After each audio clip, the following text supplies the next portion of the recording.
For over a decade, my younger brother and I had fought over the same girl, but she always preferred him, the brother who could do it all. It drove me insane. I threw myself into learning everything I could, mastering anything that might make her notice me, even just a glance. By 25, I'd not only graduated from MIT, but earned an MBA from Harvard on top of it. Yet the moment I came home, Eileen Mason pulled her hand away from mine. The only one I like is Marcus. Stop wasting your time. I stood frozen. My buddies had a bottle of whiskey ready, expecting me to drown my sorrows. I didn't take it. I just stood there, a little dazed. Why do I suddenly find her so boring, dull, uninteresting? Nothing but a pretty face. I can't even understand what I saw in her in the first place. Am I just fickle? My buddy laughed. You're not fickle. You've grown. She hasn't. My brother Marcus Farley and I stepped out of the car at the same time. Eileen Mason didn't hesitate. She walked straight past me and looped her arm through his. Marcus shot me a quiet, mocking smile. Smug. Deliberate. Everyone around us ducked their heads and grinned. They all knew what came next. Me snapping at Marcus, fighting for Eileen's attention. Then Eileen would scold me for being immature, and I'd lose my temper, and the whole circus would play out the way it always did. But a moment passed, and I didn't move. All those years, I'd nearly driven myself into the ground trying to earn a single look from Eileen Mason. School, startups, building a media brand from nothing, after navigating boardroom politics, after rubbing shoulders with people who shaped policy at the highest levels. Marcus's little routine? It was laughable. I kept my expression neutral and handed the gift bags to one of the housekeepers. From my parents, for Mr. and Mrs. Mason. Marcus's smile faltered. Eileen frowned and glanced at me. Inside the villa, I noticed the dining room table had only 4 chairs. Mr. Mason, Mrs. Mason, and Eileen already accounted for 3. Marcus let out a soft laugh. Sorry, bro. Forgot to mention you were coming too. Looks like they didn't set a place for you. Why are you apologizing for that? Eileen turned a cold gaze on me. Russ Farley, Marcus didn't do it on purpose. Just go get yourself a chair. There's no need to make him feel bad about it. It was always like this. Eileen always took Marcus's side without question. But the strange thing was, I genuinely felt nothing. I couldn't even remember why I'd fought so bitterly with my brother over her in the first place. Miss Mason, I haven't said a single word yet. Eileen blinked. In the past, I would have already been shouting, accusing Marcus of his passive-aggressive games. Bro, you're upset. Marcus stepped forward. Don't be mad. I'll go grab you a chair. He moved to get one, but Eileen caught his arm and pulled him back. She looked at me, her voice ice cold. This is the Mason house, not a place for you to throw your weight around. If you don't want to get the chair yourself, then don't bother staying for dinner. A few of the housekeepers couldn't hold back their laughter. I caught someone whispering, watch, he'll go fetch it himself like a puppy. Please. When has he ever not swallowed his pride just to sit a little closer to Miss Mason? That won't be necessary. I smiled faintly. I only came to drop off gifts for my parents. I wasn't planning to stay for dinner. Besides, I have somewhere to be. Enjoy your evening. Eileen stared at me. Something unfamiliar flickered across her face. I didn't acknowledge it. I turned and walked out, my stride unhurried. Behind me, Marcus's voice carried a note of wounded confusion. What's so urgent that you have to rush off, bro? Was he actually upset with me? Is that why he didn't stay? Eileen watched as I got into the car and drove away. A slight frown creased her brow. Don't worry about it. Marcus let out a cold laugh. A few years abroad, and his little jealousy games have gotten more sophisticated. I'll give him that. Playing hard to get now. Honestly, I'm starting to wonder if one day you might actually... Eileen pressed a finger to his lips. I told you, you're the only one I want. The truth was, I really did have things to do. I'd started an internet company with a college friend. Business was picking up fast, and I had a dinner meeting with a client that night. My partner sent me a message. Heard you're back in the country. Got a big surprise for you. I fired off a quick reply and didn't think twice about it. If I'd known what that surprise was, I would have told her to cancel it immediately. I hadn't planned on crossing paths with Eileen again, but one of the family elders had a birthday coming up, and given how far back our families went, we'd inevitably end up at the same party. When I arrived with a gift in hand though, what I walked into was no birthday celebration. It was a proposal.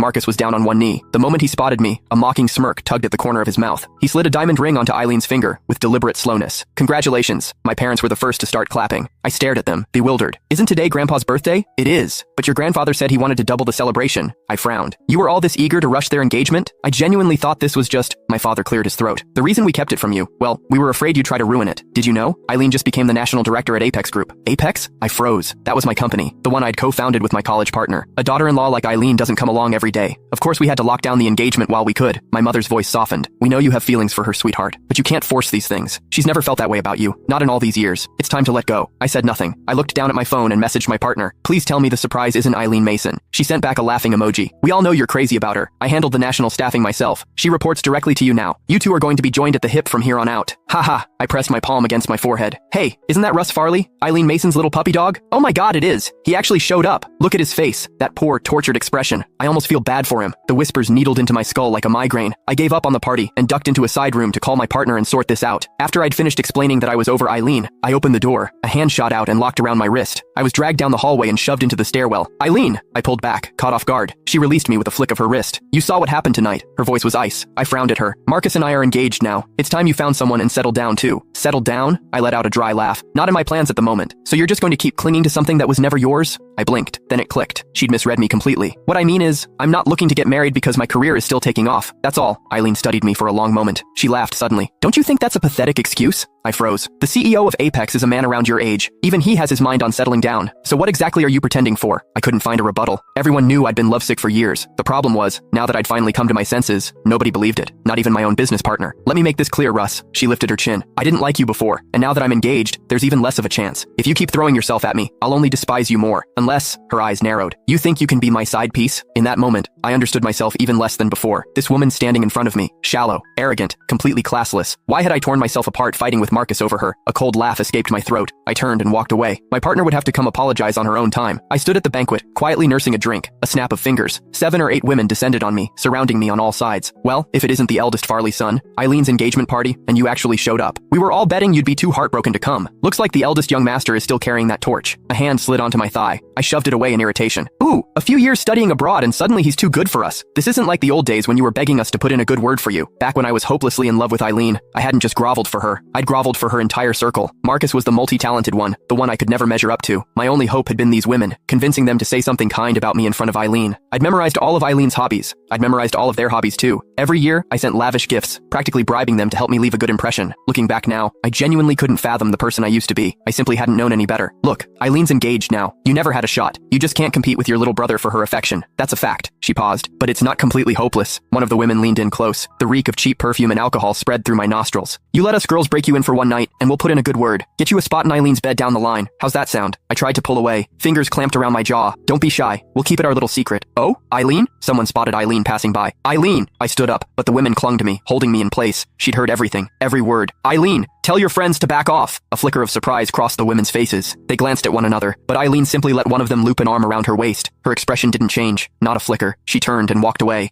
Easy there, young master. 2 of them pressed me back down, one on each side. A glass was pushed to my lips. How do you still not get it? In Eileen's world, your brother ranks above us. We rank above the dog, and the dog ranks above you. My face went cold. So be a good boy. Let us clean you up nice, and we'll talk to Eileen for you. Get you a spot at her side as her loyal little pet. That's right. Relax. We'll keep it between us. The champagne flute tightened in my grip until my knuckles went white. Crack. The glass shattered in my grip. They stared at the shards in my hand, momentarily stunned. Who exactly do you think you're humiliating? I'd spent years outpacing Marcus, not just in degrees and credentials. In athletics, too. The woman hit the floor hard. You ungrateful little... I turned to leave. A bottle smashed against the back of my skull. My vision swam, but years of disciplined training kept my legs under me. I gritted my teeth, seized the woman who'd blindsided me by the throat, and slammed her head into the table. You want to ruin me? I looked down at her. You're not even close! Slap. A palm cracked across my face without warning. I stumbled 2 steps and caught myself on the back of a sofa. Eileen stood there, brow furrowed. All I did was accept Marcus's proposal. What is wrong with you? My parents came rushing out at the commotion. Mom took one look at the women groaning in pain and shoved me hard. What do you think you're doing? Just because your brother got engaged to Eileen today, you're going to trash the place. It's your grandfather's birthday.